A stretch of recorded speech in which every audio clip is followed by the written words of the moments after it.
Ngayon po, nais ko kayong dalhin naman sa ating pong isang magandang topic din, no? Na kung saan ay ang heaven.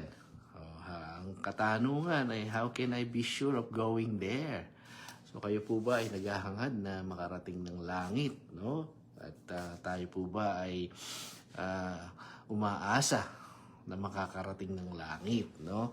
Tunay nga po na marami tayong nababasa na mga bagay dito sa social media, no? Lalo na dito sa Facebook.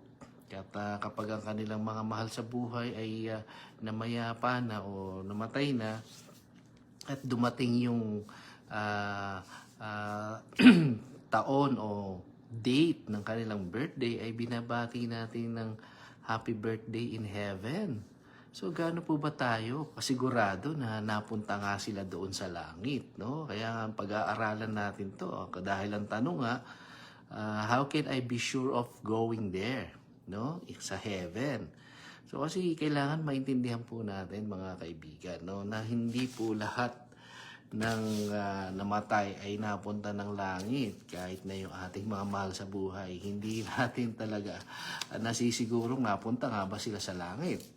Kaya ito ang ating pag-aaralan at napakagandang sundan natin ito kung paano ba talaga tayo makakapasok ng langit. Dahil meron pong sinasabi ang Biblia patungkol sa pagpunta sa langit at pagpasok doon, no? Ang ating key verse na ating babasahin ngayon ay matatagpuan natin sa 1 John 5:13. So basahin po muna natin ito. I write these things to you who believe in the name of the Son of God, so that you may know that you have eternal life.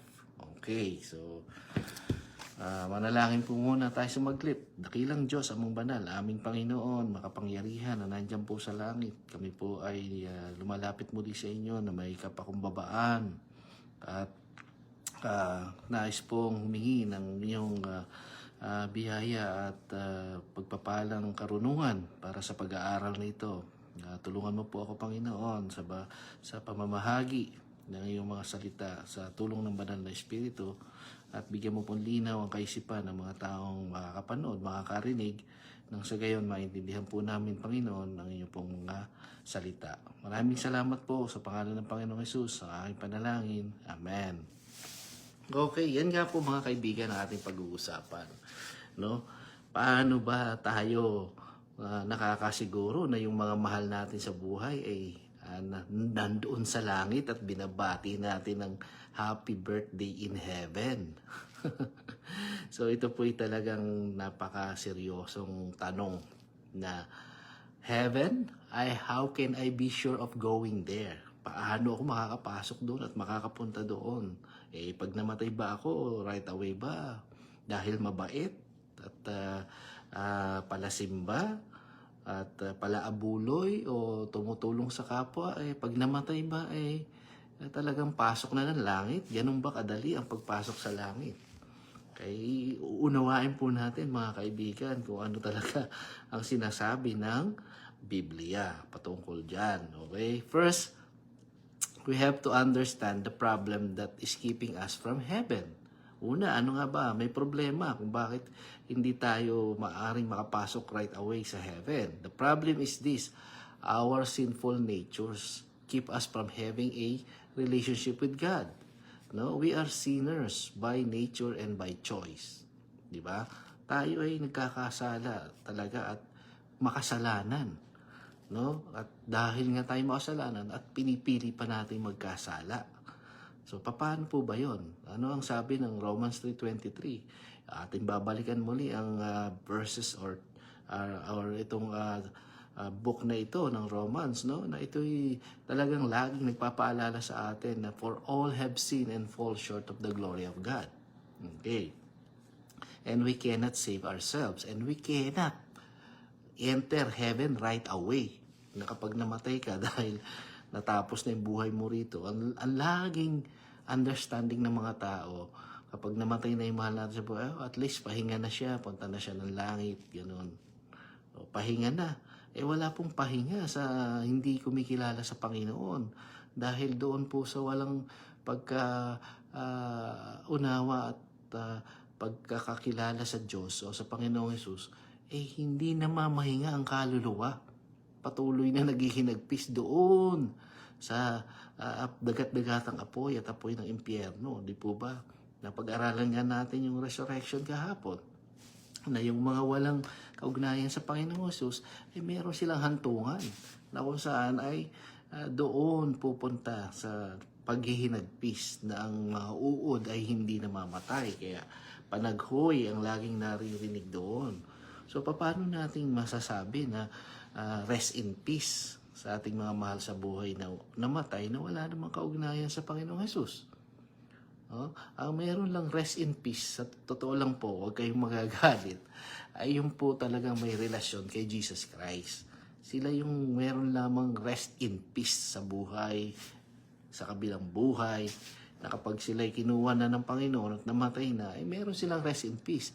Pero yung rest in peace na lagi natin binabanggit, at saka yung happy birthday in heaven, hindi to totoong nasa langit ang ating mga mahal sa buhay right away.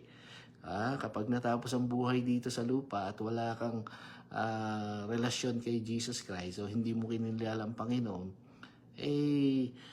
siguradong hinagpis at panaghoy ang ating aabutin. Kasi nga, sabi ng ating versikulo sa 5:13, I write this thing to you who believe in the name of the Son of God, so that you may know that you have eternal life. Doon lamang sa sumampalataya sa Panginoong Hesus at lumakad sa kanyang palatuntunan, no? Yung kanyang mga precepts or stature ng kanyang buhay, ang merong heaven na inaasahan. Kaya nga ang Romans 3:23 malinaw, for all have sinned and fall short of the glory of God. We cannot save ourselves. Only by what? Only by grace that we receive salvation. By grace through what? Through faith. Diba? Inulit-ulit natin ang verses na ito, Ephesians 2:8 and 9, na kung saan tayo ay sa biyaya lamang talaga, no? Maliligtas sa pamamagitan ng pananampalataya at hindi ito sa ating mga gawa. Bigay lamang ito ng Diyos, libre. Pero kung hindi natin tatanggapin ang binibigay na regalong ito, ay wala tayong heaven na maaasahan, no? Sino ba yung regalo na yan? Yan yung Panginoong Hesus, na yan yung binabanggit sa John 3:16 na paulit-ulit din nating sinasabi.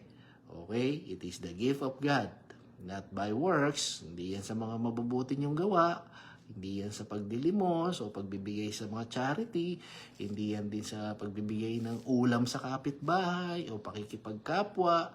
It's nothing that it could do for you to enter heaven. Not unless and until you know Jesus Christ in your life and you receive Him as your Lord and Savior.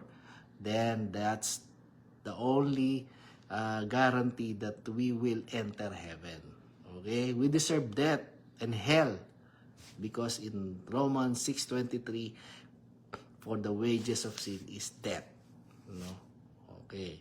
So ngayon, iyan ang humahadlang, ang kasalanan ang humahadlang sa atin para tayo ay makaunawa ng langit, makapasok sa langit at manahan sa langit. So, hindi natin kailangan ang kabaitan lamang o mabubuting gawa. So, kailangan natin ay ang Panginoong Hesus. Okay, John 14:6, ulitin lang natin, no? Jesus said, I am the way, the truth, and the life. No one can come to the Father except through me. Laging sa pamamagitan ng Panginoong Hesus, no? Itong ating pag-aaral is napaka-basic lang lagi, no? Para madaling maintindihan. Kaya nga po, binabahagi natin ito halos araw-araw para maintindihan natin na wala tayong ibang kaligtasan kundi sa Panginoon lamang. Kaya yung heaven, how can I be sure of going there? Yun lamang ang kaparaanan talaga, no? Kaya ulit-ulitin natin doon sa mga bumabati ng happy birthday in heaven, nanay, tatay, kuya, or sino pa man na nauna na sa atin, ay hindi po natin nasisigurong nasa heaven sila. No? Tsaka yung rest in peace. Ang may rest in peace lang talaga ay yung na kay Kristo. Okay? Do you know for certain that you have eternal life and that you will go to heaven when you die? O, tanong ito, do you know for certain that you have eternal life and that you will go to heaven when you die? Okay. God wants you to be sure. The Bible says in John 5:30 na binasa natin, I write these things to you who believe in the name of the Son of God so that you may know that you have eternal life. Oh, that's the only way, no? No other way. Walang ibang daan, no? Sino lang? Si Kristo lang ang daan patungo sa langit. Okay, suppose you were standing before God right now and He asks you, okay, why should I let you into heaven? Okay, what would you say? You may not know what to reply. What you need to know is that God loves us and has provided us a way that we can know for sure where we will spend eternity. Okay, the Bible states in this way. Isa lang naman talaga ang binigay sa ating kaparaanan, no? At napakahalaga na maunawaan natin ng simplihan lang, mababaw lang, madali lang, wala nang exam, no? Tatanggapin mo lang ang Panginoong Hesus sa buhay mo. No? Isasubmit mo ang buhay mo. Maniniwalaan mo lamang siya na siya ang iyong tagapagligtas. At pagkatapos nun, no, kay makakatanggap ka ng kasiguruhan sa langit. Okay? So God is holy and just and must punish sin. Ito yun kasi, hindi pwedeng basta na lang kung nagkasala ang tao, ay wala nang laging nating iniisip ganito ay mabait naman ang Diyos no? Kaya nga love God is love Oo, God is love, pero hindi naman siya Diyos ng yung konsentidor na Diyos Hindi naman niya tinotolerate ang tao sa pagkakasala. Kung mali nang ginagawa mo, nagkakasala ka na patuloy, alangan namang mamahalin ka pa. Siyempre, meron niyang ipapataw sa'yo na pagpaparusa. Kaya nga, for the wages of sin is death. Diba? Hindi pwedeng magsama ang kabanalan at ang karumihan. So, God is holy and just and must punish sin. Yet, okay, mapagmahal siya. Kaya nga, paano niya binigyan pa tayo ng pag-asa? Okay? Dahil meron siyang hindi agad, 'di ba? Sabi sa 2 Peter, basahin nga natin 'yun. Yung sinasabi ng Panginoon na hindi siya hindi niya hinahayaan na hindi tayo makabalik sa kanya Okay? So, basahin ko nga itong 2 Peter 3 Okay. Umpisahan ko sa 8 pababa para maganda. But do not forget this one thing, dear friends, with the Lord, a day is like 1,000 years and 1,000 years are like a day. The Lord is not slow. Ito yun sinasabi natin, no? Kahit na ang Diyos ay holy and just, no? Gusto kanyang tirisin, no? Gusto kanyang parusahan.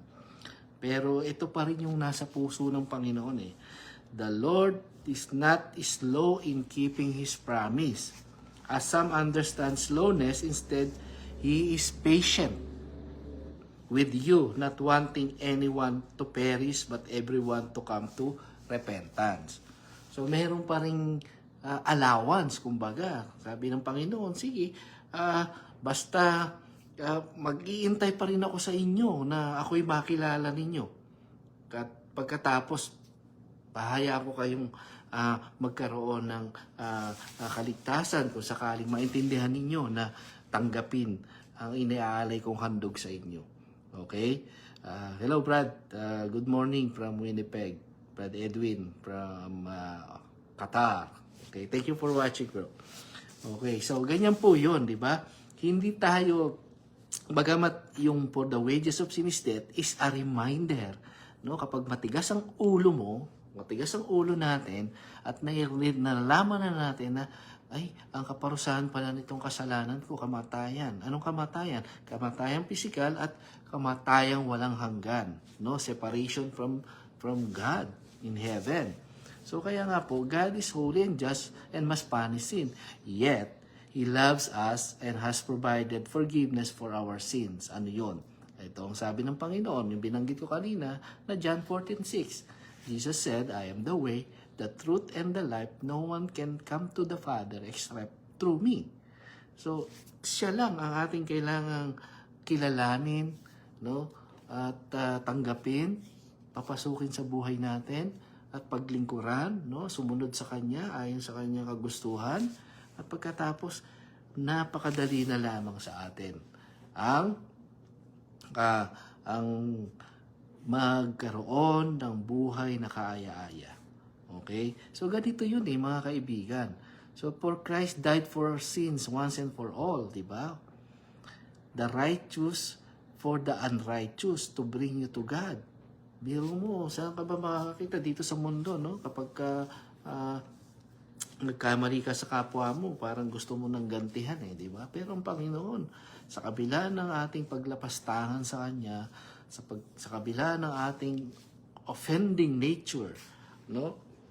Na hindi natin siya pinapahalagahan, ganun pa rin ang Kanyang pagtingin sa atin. Na one day, no, kapag ikaw ay tumalima, meron kang pag-asa. Okay? Pero kung hindi talaga, totally, wala na siyang magagawa. No? Hindi niya tayo pipilitin sa kanyang kagustuhan na magkaroon tayo ng buhay na walang hanggan. So, Jesus was resurrected from the dead. He was delivered over to death for our sins and was raised to life for our justification in Romans 4:25. Di po ba? So, siya yung nagpakamatay para sa ating kabayaran. Hindi lang basta kabayaran, ha? Paglilinis pa. Okay. Kumbaga, totally, wala kang kasalanan. Di ba? Nabanggit natin from our previous lessons. Hindi ka na kahahatulan. Kasi nga, wala totally malinis ka dahil ang nakikita ng Panginoong Diyos ay yung iyong kalinisan dahil sa banal na dugo ng Panginoong Hesus. So, hindi ka na kilalang may kasalanan. Wala na, hindi na, burado na, di ba? Kaya ganyan ang kagandahang loob ng Panginoon sa atin. We are justified. At hindi lang basta justified, nilinis ka pa. 1 John 1:9. If we confess our sins, He is faithful and just to forgive us and cleanse us from our unrighteousness. So, yung cleanse us na yon, yun na yun talagang totally, ikaw ay pardon plus walang record of any sin or any offense. So, ganyan kaganda ang binibigay at nais ng Panginoon sa atin. So, back to the original questions. How can I be sure of going to heaven when I die? The answer is simple. Believe in the Lord Jesus Christ and you will be saved. In Acts 16:31, which is what Paul says to the jailer, di po ba? Sinabihan ni Paul na yung kanyang kausap ay nagtanong, how can I be saved? At ang kanyang sinabi, believe in the Lord Jesus and you will be saved. Hindi lang siya, you and your household. Okay? So to all who receive Him, to those who believe in His name, He gave the right to become children of God. In John 1:12. O biro mo hindi tayo lahat po anak ng Diyos nililinaw lang ng salita ng Panginoon. Tayo lahat nilikha ng Diyos. Creation, di ba? He created man in His image. So pero hindi tayo anak ng Diyos nung tayo ay nilikha. Okay, nilikha lang tayo as creation. Lilinawin natin kasi kung tayo anak na ng Diyos, banal na tayo. At tunay na ang paglakad natin at ang pag-uugali natin ay maka-Diyos. Di po ba? Linaw-linaw na sinasabi ng John 1:12. Buksan natin at basahin natin ang John 1:12. Okay. Ano po ang sabi dito? Dahil ito'y totoong dapat natin talagang maintindihan, mga kaibigan. No? Hindi basta-basta lang tayo sumulpot dito sa mundo na wala tayong kaalaman sa patungkol sa gumawa sa atin. No? Kailangan maintindihan natin kung sino ba talaga tayo. Okay, John 1:12. Yet to all who did receive Him, to those who believe in His name, He gave the right to become children of God. Oh, ngayon pa lang pala magiging anak ng Diyos. Di ba? To all who believe and receive Him. Sino yun? Ang Panginoong Jesus. And then what? He gave the right to become children of God. Yan po ang tunay na katotohanan. Sa paanong paraan tayo magiging anak ng Diyos? Children born not of a natural descent, nor of human decision or a husband's will, but born of God. This is in a spiritual renewal. No? Kaya tayo magiging anak ng Diyos. Kasi ang langit, no, ay tahanan ng Diyos. Ano ba ang Diyos? God is a spirit, no? So, sabi sa John 4, we must worship God in spirit and in truth. So, kaya nga, ang ating transformation is spiritual. No? We have to be born of God. So, hindi yung dahil sa tayo ay nagkaroon ng malay sa mundong ito, pinanganak ng ating mga magulang, at pagkatapos ay parang tayo lang ay ang iniisip natin ay yung parang sarili lang nating mga panukala. Wala tayong pagkakaintindi po kasi sa pag-aaral ng kanyang mga salita. Kaya hindi natin naunawaan na tayo pala ay magiging anak lang pala ng Diyos sakaling tinanggap natin ang Panginoong Hesus at sinampalatayanan natin siya. And you can receive eternal life as a free gift. So kaakibat nito, na ikaw ay magiging anak ng Diyos, meron ka ng mamanahing buhay na walang hanggan. So the gift of God is eternal life in Christ Jesus our Lord. Diba? For the wages of sin is death, but the gift of God is eternal life through Christ Jesus our Lord in Romans 6:23. Okay? You can live a full and meaningful life right now. Okay? Buhay ka pa ngayon, nakilala mo ang Panginoong Hesus, binigyan ka niya ng karapatang maging anak niya, tagapagmana ng langit, at you can still have to live a full and meaning life right now with what? With the Lord. Jesus said, I have come that they may have life and have it to the full in John 10:10. Ito ang sabi ng Panginoon sa atin. No? Kung tayo po ay magbubukas lamang ng ating mga isipan at puso upang tanggapin ang napakagandang regalo, no, na tayo ay bagamat makasalanan, walang pakialam sa Diyos, no, ay ganito pa ang kanyang pagtingin sa atin. Tapos nagmamalaki pa tayo. Ayaw pa natin palambutin ang ating puso na unawain na ako pala talaga ay patungong impyerno. Pero dahil sa hapag at biyaya ng Diyos, ito yung nais niyang mangyari sa akin. You can spend eternity with Jesus in heaven, for He promised.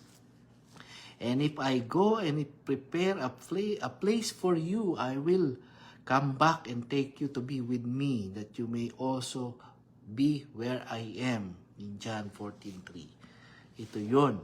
Darating ang araw na hindi man natin abutan, ulit-ulitin natin from our previous lessons na babalik ang Panginoong Hesus. Hindi man tayo umabot doon, mamatay man tayo, kahapon yung pinag-aralan natin, lahat ay bubuhayin muli. Di po ba? Everyone will be resurrected. Yung hindi kumilala sa Panginoon ay sorry na lang. Kayo ay talagang hahatulan doon sa buhay na walang hanggan. You will be condemned. Pero yung lahat ng tumanggap, sumunod, kumilala na si Jesus Christ at inilagay nila sa puso nila at ginawa nilang Panginoon at siya ang naghari sa buhay nila, and then anong sasabihin ng Panginoon? Welcome thou and faithful servant. Come into the joy of the Lord. So ganyan ang ating maririnig pagdating ng panahon na tayo ay mawawala na dito, no? Jesus prepare a place for us, and He will come back and take us to be with Him. Where you may be also where I am. Yan ang sabi ng Panginoon. So it's so exciting, no, mga kaibigan. Tandaan po natin, kahit na parang sa mundong ito ay unfair, no? Na parang naapi tayo, hindi tayo kagaya ng iba na umaasenso sa buhay dahil sa hindi natin alam saan ba nanggagaling yung kanilang mga kayamanan na yan. Tandaan po natin si Satanas, ang author ng mundong ito, siya ang nagbibigay din ng mga bagay para ikaw ay lumayo sa Panginoon, di ba? Kung natatandaan natin yung nang ang Panginoong Jesus ay kanyang tinempt, no? The temptation of Jesus Christ sa Matthew 4. No, sabi ni Satanas, nakikita mo ba yan? Lahat ng natatanaw mo, ibibigay ko sa iyo yan. Sumamba ka lang sa akin. So, ganyan po tayo nilalayo ng demonyo, no? Habang dumarami ang ating mga tinatangkilik, lumalayo tayo sa Diyos, hindi natin siya naalala, no? Kasi palagay mo sagana ka, wala kang iniintindi, hindi mo kailangan manalangin kasi meron ka. Pero tandaan mo, kaibigan, mag-isip-isip ka, baka yung tinatangkilik mong yan ay ang magpapahamak sa iyo. Anong sabi ng Panginoon doon sa mayaman? No? Ay sabi niya, maliit na itong aking lagayan, maliit na yung bank account ko, magbubukas pa ako ng isa pa. No? Itong mga ginto at mga kayamanan ko, ang dami na. Kailangan kong gumawa pa ng isa pang paglalagyan. At ako'y kakain, matutulog, magpapakasaya. Anong sabi ng Panginoon sa kanya? You fool, tonight your life will be taken from you. Ganyan, mga kaibigan, no? Kaya mag-ingat-ingat po tayo. So, if you want to accept Jesus Christ as your Savior and receive forgiveness from God, ganito lang ang napakasimpleng prayer, di ba? Lagi nating inuulit-ulit ang pagtanggap sa Panginoong Jesus, no? Na aaminin lang natin na tayo makasalanan, no? Nananampalataya tayo sa Kanya at naniniwalang siya'y namatay dahil sa ating kasalanan. Pinako siya sa krus na ang dugo niya na dumanak ang siyang nagtubos sa atin, no? At atin siyang ini-invite ngayon sa ating puso, to be our Lord and our Savior.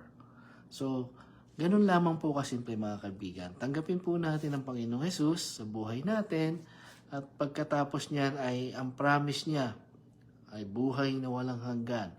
So, sa maniwala po kahit sa hindi, no? Darating ang panahon, kukunin tayo ng Panginoon, mamamatay tayong lahat. Una-una lang, maaaring ako mamaya, kayo bukas, o hindi natin alam. Pero ang mahalaga, ngayon pa lang, bago tayo lagutan ng hininga, nasiguro natin na yung ating kaligtasan, dito pa lamang, bago pa tayo kunin, naiselyo na sa atin. Di po ba? Ganyan kabuti ang Diyos, mga kaibigan. Huwag natin ipagpaliban, no, ang mga bagay na ito. Hindi dahil sa darating lamang ang inyong mga problema, tsaka lang kayo makakaroon ng panahon na manalangin, tumawag sa Diyos at kilalanin siya. Marapat na ngayon na malakas tayo, no, that we have our strength, that we need the Lord in our life. Di po ba? That we need the Lord Jesus Christ to be our Savior. So, that's the only thing na gusto ng Panginoon na mangyari po sa atin. Na tayo ay huwag mapahamak. Dahil for the wages of sin is death, but the gift of God is eternal life in Christ Jesus. So, yan po mga kaibigan, no? Nawa, kayo po ay napagpalang muli ng ating pong maiksing pagbabahaging ito. At hanggang sa muli po, at nawa, patuloy tayong